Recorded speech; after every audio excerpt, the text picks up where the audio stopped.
आज हम बात कर रहे हैं अहमदाबाद में हुई एक बहुत ही दुखद और चौंकाने वाली घटना के बारे में। जी, 12 जून 2025 को एयर इंडिया की फ्लाइट AI 171 जो लंदन गैटविक जा रही थी, हाँ, और वो टेक ऑफ के कुछ ही देर बाद क्रैश हो गई। बिल्कुल।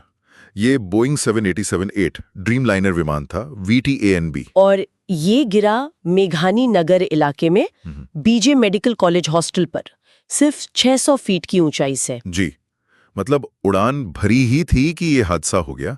और जो बात इसे और गंभीर बनाती है वो ये कि ये बोइंग 787 का पहला ऐसा हादसा है जिसमें विमान पूरी तरह नष्ट हुआ है और इतनी जाने गई। हाँ, ये वाकई में एक बड़ा धक्का है, खासकर ड्रीमलाइनर की सेफ्टी रेपुटेशन को देखते हुए। आंकड़े भी बहुत भयानक हैं। बिल्कुल।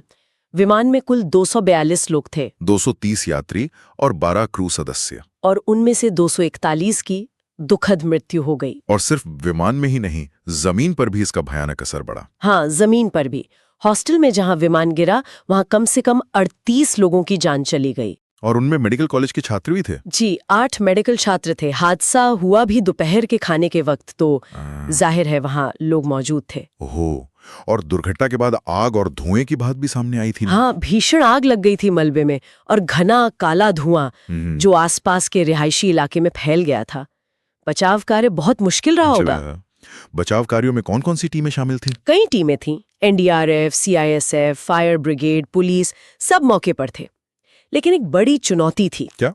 वो जो क्षतिग्रस्त इमारतें थीं हॉस्टल की, वो बहुत अस्थिर थीं। उनके गिरने का डर था, जिससे बचाव कार्य और खतरनाक हो गया।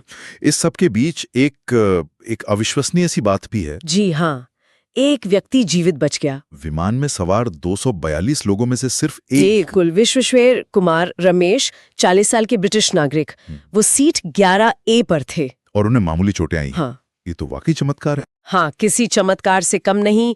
वो मलबे से सुरक्षित बाहर निकल पाए। ये कैसे हुआ, ये भी शायद जांच का एक हिस्सा होगा। तो अब आते हैं जांच पर। क्या स्थिति है? ब्लैक बॉक्स मिल गए हैं? जी हाँ, ये सबसे अहम बात है।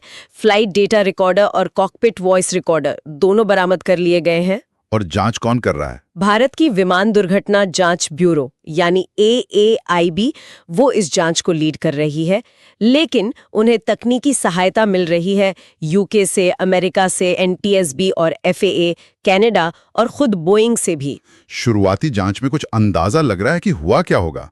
मतलब क्या संभावनाएं देखी जा रही हैं? देखिए, अभी कुछ भी पक्के तौर पर कहना मुश्किल है, लेकिन कुछ चीजों पर फोकस है। जैसे? एक तो क्या दोनों इंजन एक साथ फेल हो गए? शायद कोई बर्ड